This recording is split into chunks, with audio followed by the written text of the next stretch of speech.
Antônio Soteiro está também falando um tema muito especial, que é a música para todos. Né? Alguma coisa bem diferente do nosso ambiente do dia a dia. E ela vai contar um pouco da experiência dela e como ela está desenvolvendo esse trabalho que está sendo realizado no doutorado pela Escola de Música. Obrigada, Andréia. Boa sorte. Olá a todos. Eu que agradeço, Luciana, pelo convite, né? É a terceira vez que eu participo do Viva Música, mas a primeira vez presencial, porque das outras vezes a gente estava de quarentena, né? Então eu não tive a oportunidade de apresentar ao vivo essa proposta e a gente acabou criando outros meios, né? Que foram as gravações. Então hoje vai ser a primeira oportunidade de apresentar aqui no auditório da Escola de Música a proposta que eu venho desenvolvendo na pesquisa de doutorado sob a orientação da professora Luciana. Agradeço também aos bolsistas que nos ajudaram aqui, né, nessa preparação. E sejam bem-vindos, né, a esse Viva Música de hoje. Bom, pode passar, por favor. Eu gostaria, nessa palestra, focar bastante no tema, né, por que eu trabalho com esse tema aqui no doutorado.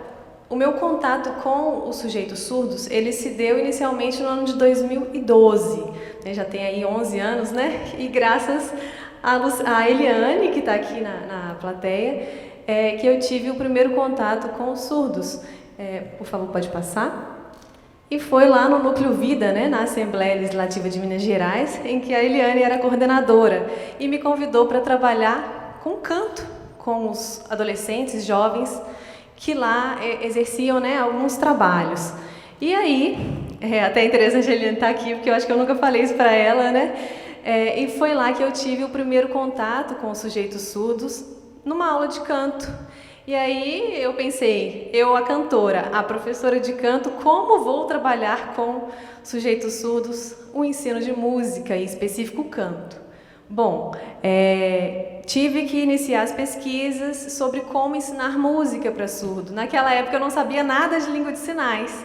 E o maior desafio, pode passar por favor, foi a comunicação. Todos sabem que os sujeitos surdos, eles utilizam a língua brasileira de sinais, que é a Libras, como o meio de comunicação. Inclusive, no dia 24, coincidência, Luciana, na semana em que a língua de sinais comemora 21 anos. Dia 24 foi o dia, que a língua se tornou uma língua aceita, como primeira língua do sujeito surdo. Então, o meu maior desafio naquele momento nem foi como ensinar música, mas foi como me comunicar com esses sujeitos. Eu percebi que a maioria deles tinha um interesse por música, mas eu não sabia como comunicar e de que forma aproximar a música deles. Pode passar, por favor? Um pouquinho depois, ainda lá no Núcleo Vida, mais precisamente em 2014, eu tive a vontade de pesquisar a fundo como ensinar a música para esses sujeitos. E foi o tema que deu origem à minha pesquisa de mestrado aqui na Escola de Música da UFMG, concluída no ano de 2016, com o título Compreensão Musical de Adolescentes Surdos, um estudo exploratório, em que eu tive a oportunidade de fazer essa pesquisa lá no Núcleo Vida, junto com a Eliane. Pode passar, por favor? Bom, terminei o mestrado no ano de 2016, mas vi que ainda faltava alguma coisa, porque os surdos sabiam que eu era cantora, já que eu comecei a dar essas aulas de música lá no núcleo, porque eu ia trabalhar com voz, E aí eu notei que eu precisava mostrar o meu canto de uma outra maneira, que não fosse somente com a voz oral, mas sim com a voz manual, a voz que utiliza da língua de sinais, que é a voz do surdo, E aí, no ano de 2018, eu iniciei um curso de tradução e interpretação em língua de sinais lá na Escola Estadual Francisco Salles, uma escola que tem aqui em Belo Horizonte, fica no Barro Preto, é uma escola própria para surdos, E lá eu tive a oportunidade de fazer o curso de tradução e interpretação em língua de sinais. Esse curso durou 2 anos, era um curso técnico, E lá eu tive a possibilidade de traduzir algumas canções. E aí eu pensei, o que eu vou traduzir, né? Porque dentro do contexto de tradução e interpretação, a gente tem alguns contextos, como, por exemplo, o contexto artístico, o contexto educacional, né? E o contexto artístico sempre chamava a minha atenção para essa apresentação de música, né? Porque o contexto artístico ele envolve teatro, dança, né, também. E aí eu percebi que era possível traduzir as letras das canções que eu já conhecia. Né, naquela época também, eu já tinha proximidade com um compositor, que é o Edmundo Villanes-Cortes, e aí eu pensei, por que não traduzir uma peça que eu já gosto de cantar e tenho bastante familiaridade aqui no curso? Experimentei traduzindo uma música, que foi o Papagaio Azul, foi a primeira música que eu traduzi, e aí mostrei para alguns surdos, né, que eu já tinha o contato desde aquela época do mestrado. E aí os surdos, agora eu consigo te ouvir ver cantar, né? Eles viam a minha voz através da sinalização. E aí surgiu então a proposta de incluí-los, né? Incluir essas traduções na minha performance musical, que foi o que deu origem ao meu projeto de pesquisa que eu realizo hoje aqui no doutorado. Pode passar, por favor. Mas como eu conseguiria realizar essas traduções, essas interpretações de forma efetiva, né, com que o surdo conseguisse compreender a música como música, né? Então foi necessário repensar a performance musical, a minha performance musical. Diferente daquela Andréa que chegava no palco, do lado do piano, e cantava a música, às vezes com o braço relaxado, ou insegura, né, com a mão assim na roupa. E aí eu comecei a utilizar as minhas mãos na minha interpretação, né, como parte da performance. Eu vi que era possível, porque se a gente entender a performance como um momento único, né, momentâneo, que carrega significados relacionados à atuação do artista na mediação da obra e à percepção do seu fruidor, é possível, sim, que eu utilize a língua de sinais na minha performance. Pode passar, por favor. Bom, e aí, é claro, né, todo projeto tem seus problemas, né? Eu comecei a me questionar de diversas maneiras, né? Quantos surdos eu conheço? Quantos deles já tiveram a oportunidade de prestigiar a minha performance musical cantada ou qualquer outro concerto? Vocês já pararam para pensar nisso?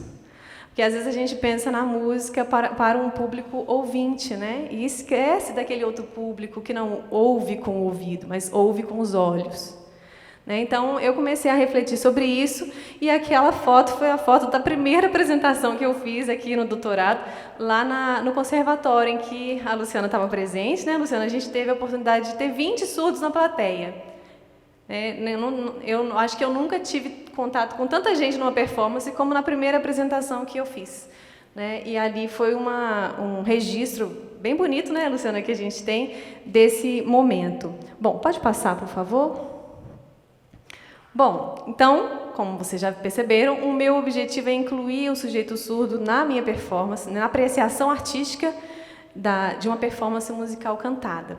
É importante dizer também que, no início, né, a gente pensava em incluir os ouvintes também, os surdos e os ouvintes, mas os ouvintes já estão presentes, né? O surdo é que está sendo incluído nesse momento, né? Pode passar. Bom, como eu disse, Villanes-Cortes ele foi o primeiro compositor escolhido, né, por mim para ser traduzido, porque é um compositor que está com 92 anos, vai fazer 93, dia 8 de novembro, ele está vivo, lúcido, né, e eu tive contato com ele inicialmente em 2009, quando eu estava terminando a minha graduação em canto. E a partir daquele ano eu mantive o contato com o compositor, ele me envia partituras, né?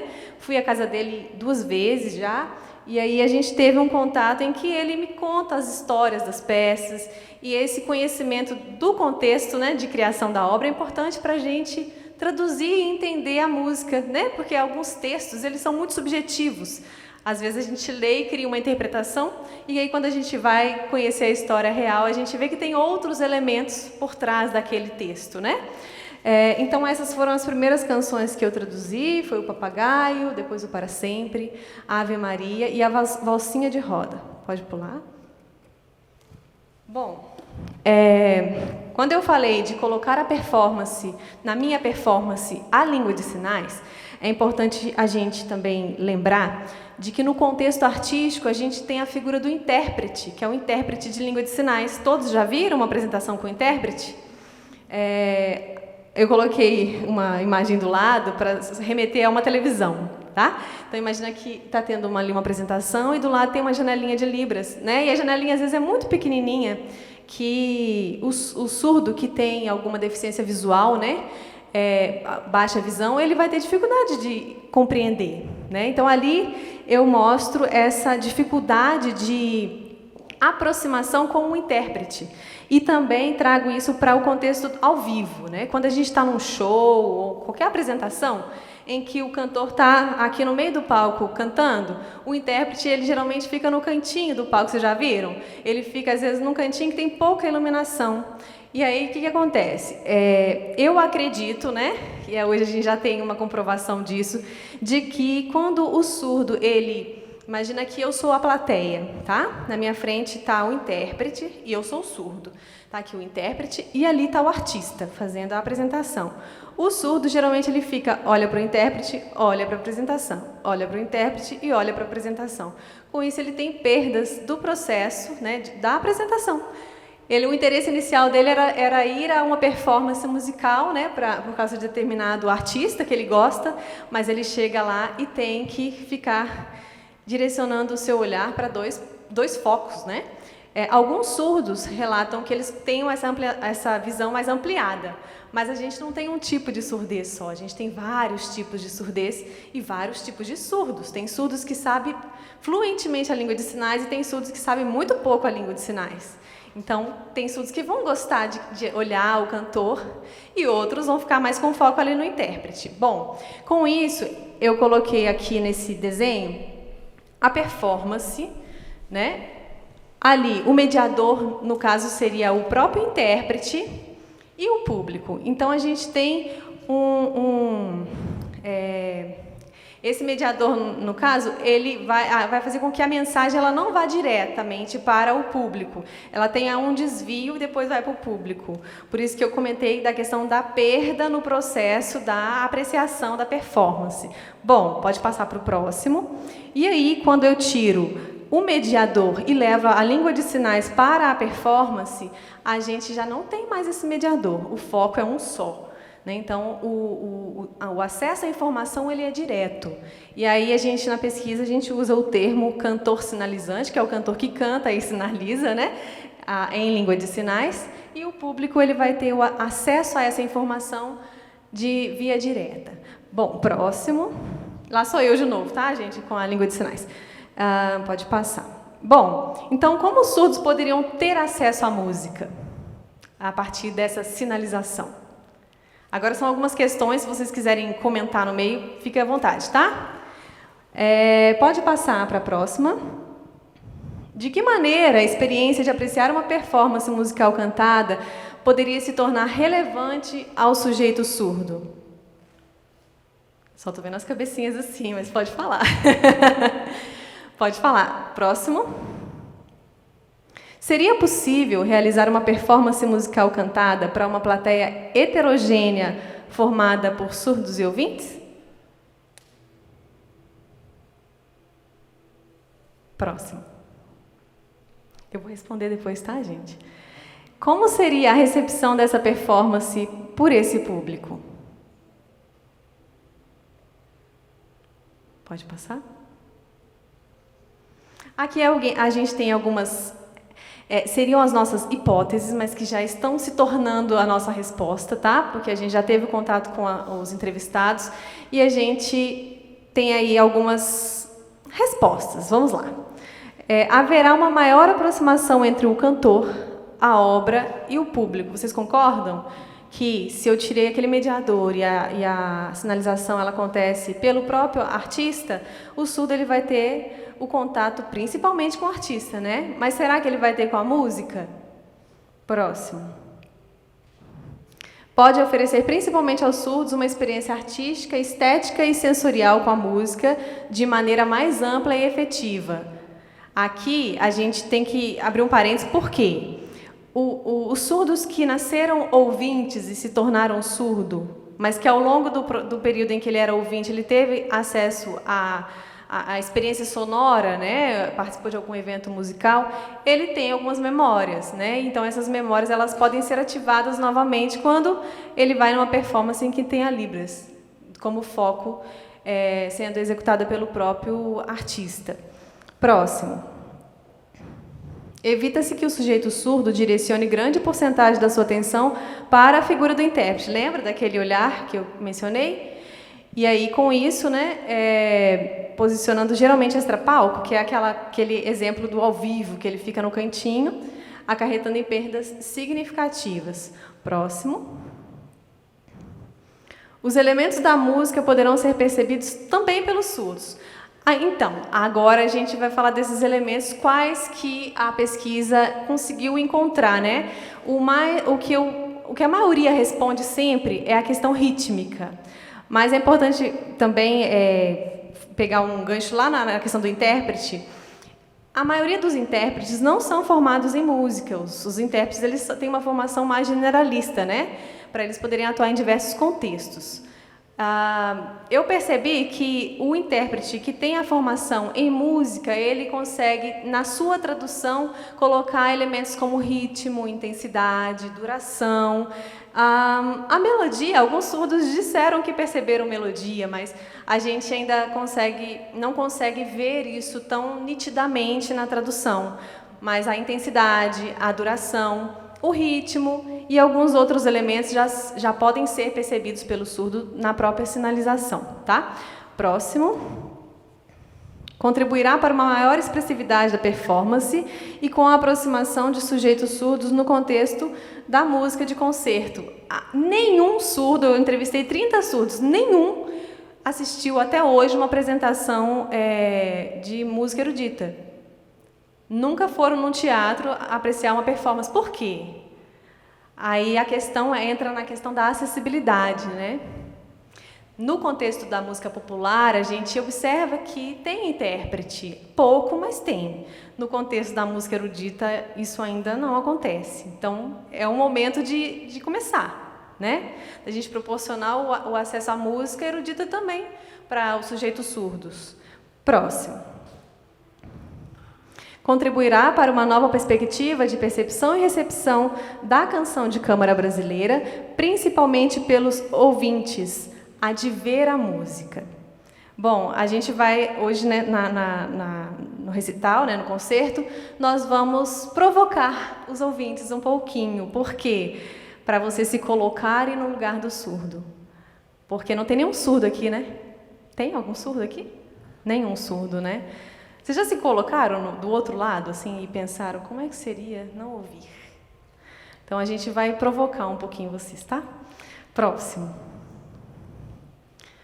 Bom, e aí segue algumas etapas da pesquisa, né, que foi a delimitação desse corpus, né, nós selecionamos para a parte escrita as canções do Villani. Próximo. Fizemos algumas leituras, né, para aprendizado das canções, tradução das letras para Libras. E aí, como é que foi essa tradução, né? Inicialmente, eu traduzi algumas sozinha, né, sem ter as informações do compositor. Peguei a partitura, né, o nível imanente, né, Luciana, que é aquilo que está ali no papel palpável, e fiz uma tradução a partir daqueles elementos que eu tinha ali textual inicialmente. E depois, quando eu tive o contato com o compositor, eu pude traduzir também elementos que estavam ali na origem da música, como a música foi criada. Fizemos as análises e aí também utilizamos de outras mídias. Era para falar não, né, Luciana? Nós vamos utilizar de outras mídias para a gente traduzir a música de forma visual. Isso vocês vão poder apreciar ao longo da nossa apresentação. Próximo. Então, aqui, né, é o contato que eu tive em outubro na casa do compositor. Ele está assim, tá, gente, atualmente. As fotos não estão muito boas, né? mas ele está super lúcido, quer mostrar todas as partituras. Aquele que estava na minha mão é o primeiro concerto de piano que nunca foi executado, e é assim, ele me mostra várias partituras. Ali ele explicando ali a letra das canções, e a gente cantando junto as peças para experimentar. E também, que eu achei interessante, foi conhecer como que ele pensou a música, para a música ser executada. Tem uma música que eu vou cantar aqui, que eu cantava ela muito rápida. E aí, quando eu cheguei lá e experimentei, né, a apresentação com ele, que é a música Valsinha de Roda, aí ele falou assim, posso te sugerir uma coisa? Claro, né, ele que escreveu a música, né? Aí ele, vamos fazer mais lento, e aí você dá umas pausas, assim, não está escrito as pausas não, mas você pode parar. E aí a música começou a ganhar um pouco mais de fluidez. A Renata, pianista, até prova, né, Renata? Funciona, né, quando a gente faz essas paradinhas, assim. Então, tem coisas que a partitura não mostra para a gente, né? E aí só o compositor para poder nos contar. Então, próximo. Aí fizemos também algumas performances já. Essa foi uma apresentação na UENG, para a gente observar, né, a reação do público. Próximo. Essa foi do conservatório. Pode já ir passando, porque são vários exemplos, né? De uma que a gente fez no conservatório. Pode passar. Essa foi a última que eu fiz na UENG, aí a construção do cenário, né? Próximo. Aí já a performance. Próximo. Também. E aí alguns surdos e intérpretes que estavam presentes. Bom, voltando, não precisa voltar não, tá? Mas voltando ao que a gente viu, vocês viram que tinha alguns objetos de cena, né? E os objetos para o surdo, às vezes ele faz toda a diferença, que a gente chama de uso do espaço real, é o uso daquilo que está no espaço e que é palpável, né? Então, o surdo ele compreende bem quando a gente usa. Aqui tem alguns objetos, não todos, que a gente vai, que eu vou mencionar nas peças, mas a utilização de alguns desses objetos torna a música mais palpável para o sujeito surdo. Bom, definimos então alguns objetivos, e aí pode seguir. Aqui é mais a questão da divisão da pesquisa, por isso eu estou indo rapidinho, tá? Fizemos algumas pesquisas bibliográficas, pode seguir. Essa parte foi muito importante. Inicialmente, eu havia pensado só numa entrevista e depois eles iriam assistir as apresentações ao vivo, mas durante a pandemia a gente quase não teve surdo assistindo as performances. E aí, qual foi a estratégia que eu tive que utilizar? A gravação de um vídeo convidando os surdos para uma entrevista e apreciação de algumas performances realizadas ao longo desse período de pesquisa. E os surdos aceitaram, e depois disso a gente combinou disponibilidade de horário, e aí a gente fez as entrevistas. Próximo. Lembrando, foram 30 surdos entrevistados, tá? Todos eles já ouviram em algum momento da vida. E depois ficaram surdos. Alguns hoje têm a perda profunda, outros têm resíduo em algum dos ouvidos ou nos 2 ouvidos. Delimitamos, pode passar para o próximo. Fizemos a entrevista com o público. Bom, e aí é o restinho da parte da pesquisa. Pode passar? Aqui a gente tem alguns elementos, não sei se dá para ver muito bem, mas ali naquelas fotos, no fotograma que está ali do lado, a gente observa um fundo, né, atrás. Então, foi a primeira experiência de usar de outras mídias na produção de um material visual, né, para audiovisual, para o próprio sujeito surdo. Então, ali eu crio um cenário em que eu utilizo uma imagem. Tá vendo que tem uns risquinhos assim atrás? São os meninos brincando de papagaio. Essa imagem está no livro que inspirou o Villani a escrever a música Papagaio Azul. E aí eu criei um teatro de sombra dentro de uma caixinha, assim, com a imagem na frente, coloquei umas nuvens atrás e um papagaiozinho, né? Então ele serviu de cenário para aproximar também o sujeito surdo desse contexto de criação da obra. Do lado de cá, a gente observa nas cores vermelho que não tem letra. Né? E a maioria dos surdos, eles não sabem que existe música instrumental e música que tem letra. Para eles, para a maioria, música é letra. Quando a gente fala assim, vamos a uma apresentação de música, vamos ouvir uma música, eles acham que todas as músicas têm letra. Mas, na realidade, não, né, gente? A gente sabe que tem a música instrumental, a música vocal, a música de câmara, enfim. E aí eu mostrei isso para eles. Na tradução convencional, geralmente o intérprete ele não traduz, não interpreta nesse momento. Geralmente ele balança o braço, ele balança o corpo para mostrar que tem música ali, né? Mas para o surdo isso não faz muito sentido, né? Porque às vezes o piano está tocando uma coisa elaborada assim, e aí o surdo ele não tem acesso a isso, né? Então eu trago isso para a minha interpretação como, vamos dizer que como cena, né? Uma interpretação mais teatral no momento em que tem uma parte instrumental. Vocês vão conseguir observar bem isso no Papagaio Azul, tá? Bom, pode passar. Aí aqui é um recorte de como ficou. Eu vou acelerar um pouquinho. A gente está com quanto tempo, Luciana? Pode passar. Aqui é uma outra música em que eu fiz uma sobreposição de imagem, né? Eu canto e sinalizo e tem umas imagens passando sobre mim, tá vendo que elas aparecem? Tem o peão sendo bordado atrás e a sinalização. Pode passar. Aqui, né, para mostrar uma coincidência, né? Isso nem sempre acontece, que é a sinalização coincidir com o tempo, né? Ali nós temos 16 tempos, né? E 16 movimentos. Então, coincide também, em alguns trechos, a sinalização com a música, tá? Pode passar? Uma coisa que eu não falei, vocês sabem que a Libras, ela não tem origem da língua portuguesa, certo? Então, elas são línguas de gramáticas diferentes. Então, também vai ter uma sobreposição de línguas, né? Que a gente chama de bimodalismo, quando a gente tem duas modalidades de língua diferentes. No caso, uma modalidade oral, que é o português, e a modalidade gestual, que é a da língua de sinais. Então, a gente tem uma sobreposição de línguas. E aí, acontece, nesse exemplo, por exemplo, neste exemplo, nós temos ali o texto, né? Em cima que vai falar, nem mesmo a tristeza, a dor, o sofrimento irão mudar meu pensamento. Falei um monte de palavra, mas a sinalização eu fiz apenas 5 movimentos. Então, assim, a gente não tem o mesmo número de sinais para o número de palavras, tá? Pode passar. E ali a gente tem também no finalzinho, que tem a pausa, em que o intérprete geralmente para, né? Vocês observam o último fotograma, que está com um circulado de azul, ele representa a pausa. Então, acabou o movimento de mãos, de braços, acabou o som na língua de sinais. Né? Então, ali eu tenho uma sinalização da ligadura, né? Em que eu canto o sempre, e aí tem a movimentação que representa essa sinalização. Isso tudo vocês vão ver agora na apresentação, tá? Eu acho que acabou. Isso aí. Então, agora a gente vai para a parte prática, né? Espero que vocês gostem. E aí, quando a gente chegar no final, se vocês quiserem comentar, ou agora se vocês quiserem perguntar, ainda tem tempo, Luciana? Tem? Se alguém quiser perguntar alguma coisa antes da prática.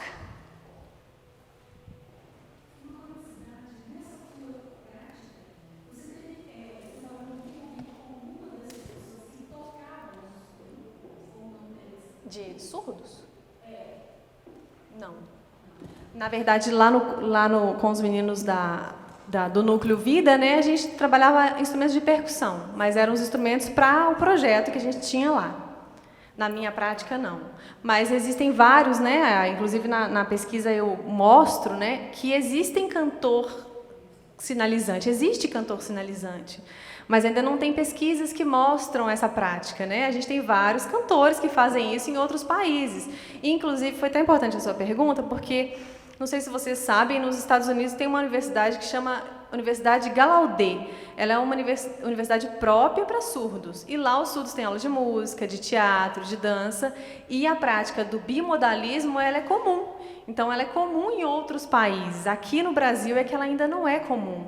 E como vocês viram, a língua de sinais ela tem 21 anos, né? É muito recente. Quem aqui tem 21 anos?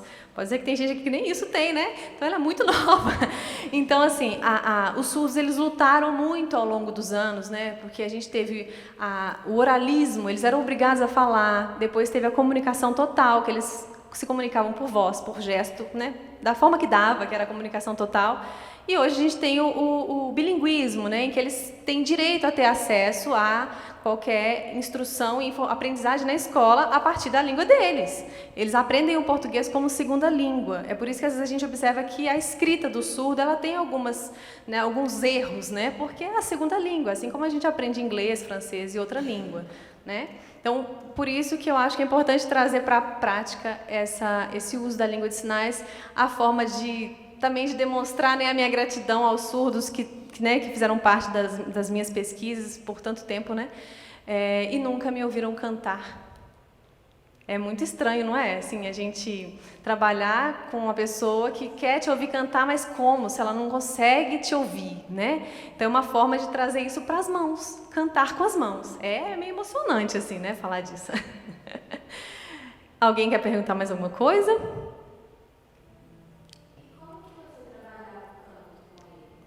Então, aí eu tive que mudar o foco do projeto lá naquela época, né? Quando eu trabalhei na pesquisa do mestrado. Aí a gente trabalhava com os instrumentos de percussão corporal, e quando a gente tinha músicas para cantar, alguns surdos sugeriram da gente fazer tradução para Libras, em que eles eram o performer. Tinha alguém cantando, mas eles faziam a sinalização. Não era assim no cantinho, era no foco. A sinalização era feita pelo próprio surdo. Mas assim, a minha necessidade... Eles não são mudos, tá, gente? Os surdos não são mudos. É um termo errado falar surdo-mudo, porque alguns surdos não falam, mas não falam porque às vezes não tiveram oportunidade de fazer fonoterapia, né? Mas eles produzem som. Então, se eles produzem som, eles não são mudos, tá? Acontece muito isso. E o termo também que é correto, quando a gente fala de Libras, é língua brasileira de sinais, tá? Não é linguagem brasileira de sinais, é língua brasileira de sinais, que é um outro termo que a gente às vezes erra bastante na hora de falar, né? Mas é importante, não são mudos, tá? E para pessoas que tocam e cantam ao mesmo tempo? No caso de... Tocar e cantar ao mesmo tempo. O ouvinte performer? Você tá falando? Então, tipo assim, como faria essa tradução? Aí você pode chamar... aí você pode contratar, chamar algum intérprete para fazer esse trabalho no palco, ou então o próprio surdo. O próprio surdo ele pode fazer a sinalização. Tem muitos surdos que trabalham nesse contexto de tradução e interpretação também, que eles vão para o palco. Eu tenho visto bastante, assim, tem bastante surdos que são referências aqui no Brasil, que fazem esse trabalho de ir para o palco e fazer a própria sinalização. Aí, no caso, gente, também é importante vocês saberem de como é feito esse processo. Não é na hora, né? A gente faz o trabalho antes, treina separado, primeiro a música, depois a Libras e depois junta, né? Tem esse trabalho esse treino antes. Então, no caso do surdo, que vier para o palco fazer isso, ele vai ter que treinar com o músico que está tocando e cantando. Tem que ensaiar junto. E, assim, o trabalho do intérprete e do surdo, ele é sempre em dupla. Eles fazem, sempre tem que ter um ouvinte junto, assim, para poder sincronizar essa parte da audição, né? Que às vezes ele pode ter um resíduo e conseguir acompanhar. Tem uma cantora que é referência, que é a Mandy Harvey, vocês conhecem? Ela ficou famosa por cantar e sinalizar junto no The Voice, The Voice? Acho que é The Voice. Ela é americana, depois vocês procuram. Ela é uma ex-estudante de música que queria ser cantora, estudar canto, ensinar canto, e ficou surda durante a formação. E aí ela aprendeu a língua de sinais e hoje ela canta e sinaliza. E toca também. O máximo que eu já vi foi o que você falou, né? De ter um intérprete no palco, ou que eu já vi também em vídeo, tipo, você tem um palco assim, festival grande, ele é alto. Um pouco mais abaixo do degrau assim tem um intérprete. Então deixa o pessoal surdo ficar na fileira da frente assim, que aí essa intérprete vai interpretando e, né, traduzindo para eles. Mas aí tem aquele problema que você falou que desvia o foco, né? Desvia o foco. E eles estão comentando que hoje, né? No caso que eu vi, a intérprete até performa junto, justamente para não perder da apresentação. Então, assim, eles têm relatado isso, assim, por exemplo, sou aqui a cantora, né? E do meu lado fica a intérprete. Sim. E aí, tipo, canta junto e faz a sinalização junto. Porque nem todo cantor sabe Libras, né? E também cantar e sinalizar junto é difícil, gente, não é fácil. É muita coordenação motora, né? Então é treino mesmo. E a questão da vibração produzida pela música, eles percebem isso eles relatam alguma coisa? Então, vai depender no caso do grau de surdez, né? Os surdos que têm surdez moderada, que a gente tem a leve, a moderada, a moderadamente severa, a severa e a profunda, né? Então, os que estão aqui no meio, assim, eles conseguem, às vezes, até diferenciar uma voz de um violino, por exemplo. Mas o surdo que tem surdez profunda, ele vai sentir mais a vibração. E aí, a gente não tem teatros adaptados com o chão todo de madeira para eles ficarem descalços e sentir essa vibração, né? Então, vai depender. Vai conseguir, às vezes, perceber um pouco da vibração quando tem uma massa, né, maior, mas quando o som é mais delicado, às vezes eles não vão nem conseguir perceber o som. Por exemplo, o piano tem uma caixa grande, então se eles estiverem aqui pertinho, eles podem colocar a mão e perceber a vibração aqui do piano, né? Agora, da voz, eu até fiz na entrevista, eu comentei sobre a vibração, né? Quando a gente fala grave, vibra o peito, quando a gente fala agudo, não vibra mais. Eles nunca tinham tido essa experiência de colocar a mão no peito e emitir qualquer som para sentir a vibração da própria voz. E, por exemplo, colocar a mão na garganta e sentir que no V a gente vibra, a prega vocal, e no F não vibra. Então, essas coisas que são elementares, às vezes, para nós que trabalhamos com voz, né? Para eles nunca tiveram contato com isso. Então, assim, é algo a se ensinar, né? Precisa de muito estudo ainda sobre isso, viu? É uma área que tem crescido bastante. A partir do ano de 2008, começaram a surgir as pesquisas sobre música e surdez, mas ainda é bastante carente ainda de pesquisa, assim. Fica a dica, né, para TCCs. O que eu acho mais importante, e o seu trabalho me chamou a atenção nesse aspecto, é porque o ouvinte, né, julgando comigo, a gente já exclui de início surdez e música. A gente já exclui de princípio, né? E isso é terrível, porque é uma forma artística muito importante para escolher um grupo também tão grande. Então, tem coisas na música, elementos da música que eles podem apreciar, né? E você está percebendo isso nas entrevistas, né? Sim. A aceitação deles de entrarem nesse mundo musical, de ter alguma coisa que os inclua mesmo, né? Não é uma inclusão pura e simples, mas é uma fruição. Uhum. Então, eu acho que admiro muito o seu trabalho, com alegria de poder participar um pouco. Logo ela vai aprender a língua de sinais também, né? Será? Não é difícil, tá, gente? Eu acho que todo mundo consegue. É mais simples que o português, tem tipo 15 mil verbetes só. O mesmo sinal é que dá pra gente traduzir para várias palavras, né? Assim como tem no português os sinônimos, né? Mas é uma língua pobre ainda, né? Então, acho que quem quiser aprender ainda dá tempo. Vamos cantar? Então, agora a gente vai fazer a parte prática. Essa projeção que vai ser feita aqui, né? O nosso objetivo é que ela seja feita no final, na defesa, né? Na parede toda, tá? Como se fosse um cinema mesmo, né? Hoje a gente não vai conseguir fazer assim, então a gente vai fazer ali. Quem está sentado desse lado, se quiser ir para lá, eu acho que vai ser melhor para ver. Se quiserem, pode mudar enquanto a Luciana resolve a questão da luz, porque eu vou ficar em alguns momentos ali na frente, tá? É para não ficar na frente de vocês, podem ir para lá, que eu acho que vai ficar mais confortável.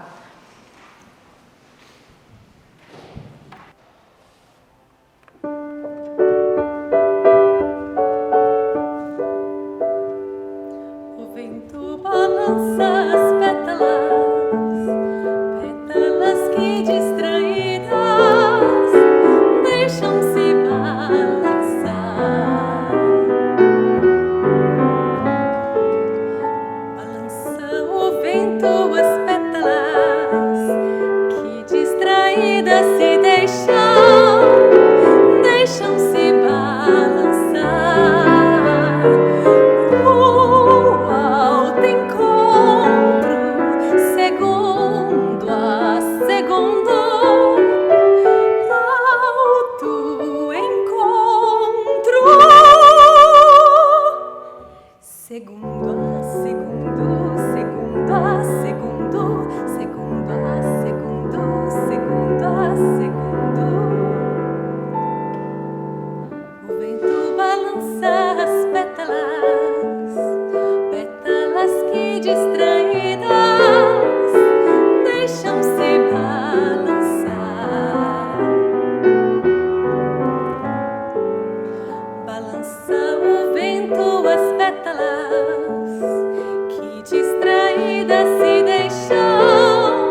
segundo a segundo, segundo a segundo, segundo a segundo, segundo a segundo.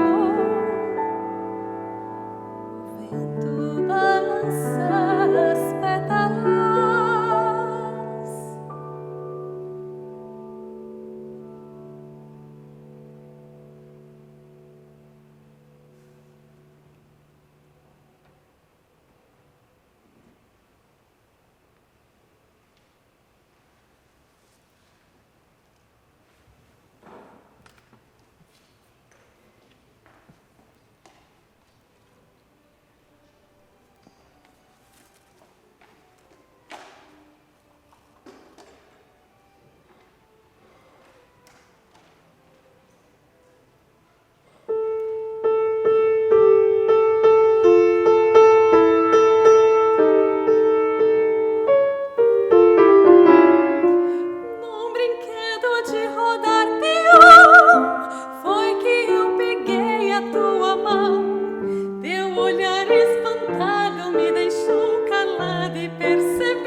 Uma pausazinha pra gente mexer no microfone.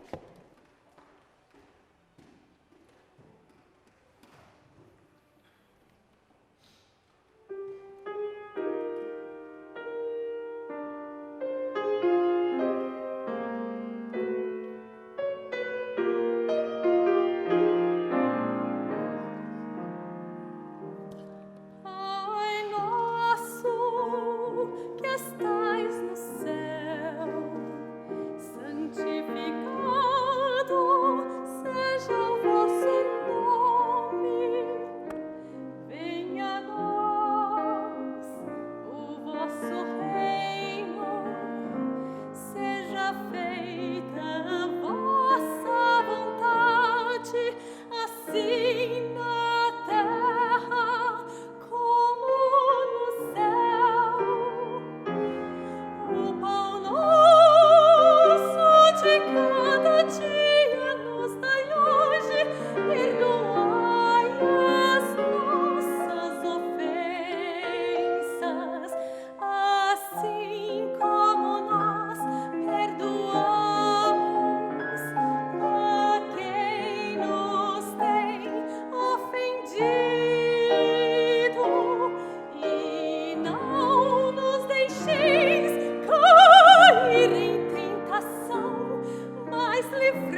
ti os meus pés, para que andes com eles. Entrego-te a minha língua, para que fales por ela. Entrego-te os meus pensamentos, para que sejas tu quem pensas por mim. Entrego-te o meu espírito, para que rezes por mim. Principalmente entrego-te o meu coração, para em mim também poderes amar a teu Pai e toda a humanidade.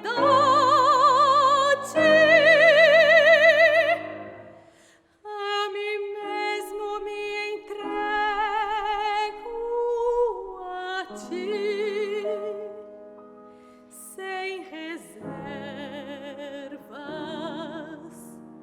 para que possas crescer em mim, viver em mim, trabalhar e orar em mim.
Quanta lembrança vem nesta canção, faz gemer de anseios o meu coração. Pequeno ave que quer se libertar, fugir do meu peito e voar.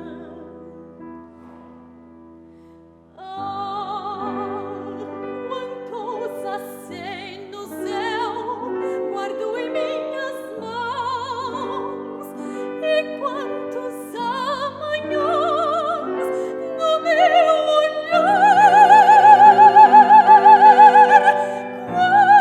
quantas noites estreladas por todo o céu caminhei nas mãos das madrugadas. Vi onde é que nasce a melodia, onde é que nasce a poesia. Lá encontrei a fonte azul, onde me saciar de amor, onde eu irei buscar calor e para sempre viver por amor.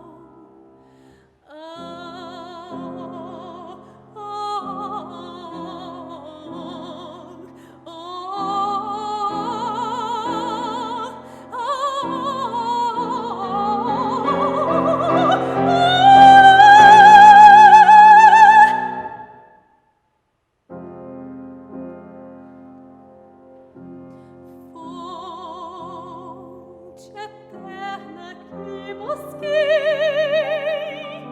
e só achei no teu amor.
é cantora.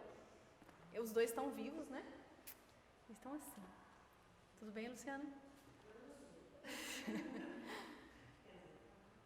Acabou. Acabamos. Obrigada, Renata.